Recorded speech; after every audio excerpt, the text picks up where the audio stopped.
পর দিন এই মেয়ে ওই মেয়ে, এই মেয়ে ওই মেয়ে, এই মেয়ে ওই মেয়ে, এই মেয়ে ওই মেয়ে। বেসিক্যালি কি হয়েছে বলতো বন্ধুগণ, গৌরব টেপাদারের প্রেজেন্ট তার লিগ্যাল ওয়াইফ মিসেস প্রিয়াঙ্কা, তিনি তার ইন্সপিরেশনাল বরের প্রশংসায় পঞ্চমুখ হয়ে সোশ্যাল মিডিয়ায় একটা পোস্ট করেছে, যেখানে সে গৌরবের এক্স গার্লফ্রেন্ড, যার সাথে তার 7 বছরের সম্পর্ক ছিল, যে ব্রেকআপ এবং সম্পর্কের পুরনো স্মৃতিগুলো ভুলতে শহর এবং পরিবার ছেড়ে জবই মেটের গীতের মতো পাহাড়ে গিয়ে বাচ্চাদের পড়াচ্ছে, তাকে হালকা খোঁচা মেরে দিয়েছে সেই পোস্টে। বলছে তুই গৌরবের স্ত্রী হওয়ার নোকেরও যোগ্য না, গৌরবের নোক কাটা মাদুলি বানায় গলায় পর, তাও তুই ওর ওয়াইফ হইতে পারবি না, নাচতে নাচতে বিয়া তো আমি করবো। এটাতে কি হয়েছে, এই যে ইনডিরেক্টলি খোঁচা, সেটা সে বাদে বাকি সবাই বুঝে গিয়ে অন্তরাকে মেনশন করেছে। এতে মিস অন্তরা খেপে গিয়ে গৌরবের গু সোশ্যাল মিডিয়ায় ছড়িয়ে দিয়েছে। বাহ, লাউ ঠেলা। অ্যাসিস্ট্যান্টের সাথে সে তাজপুর ঘুরে বেড়ালো, তাজপুরে যাচ্ছে। অবশেষে মিস অন্তরা তার অন্তরের অন্তঃস্থলে জমিয়ে রাখা গৌরবের অন্তিম গু, মানে তার ভয়েস রেকর্ড, যেটা তার প্রেজেন্ট এবং লিগ্যাল ওয়াইফ প্রিয়াঙ্কার সাথে ম্যারেজ রেজিস্ট্রি হবার পর অন্তরাকে পাঠিয়েছিল, সেটাকে এক্স গার্লফ্রেন্ড হিসাবে এক্সপোজ করে দেয়। তোকে না পেয়ে অ্যাকচুয়ালি তোর সাথে আমার ভালোবাসাটা অমর হয়ে গেছে। ভালোবাসা হয়েছে তোমার অমর, ভাঙবে আজকে তোমারই কোমর।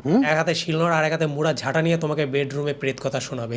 আপনারা শুনছেন থ্রেড কথা, এখানে গল্প নয়, মাঝে মধ্যে বিজিতে ক্যাত করে লাথি মারার ঘটনাও ঘটানো হয়। সবকিছুর সাথেই জুড়ে আছিস, তোকে না পেয়ে বরং ভালো হয়েছে, মানে যেহেতু তোকে পাইনি তাই তোর প্রতি যে অনুভূতিটা ছিল সেটা আরো স্ট্রং হয়ে গেছে। ভাই রেজিস্ট্রি করার পরে এই সুরসুরিগুলোর কোনো মানে হয়? তবে বেড়া মানুষ মদ খাওয়ার পরে তো একটু সুরসুর করেই।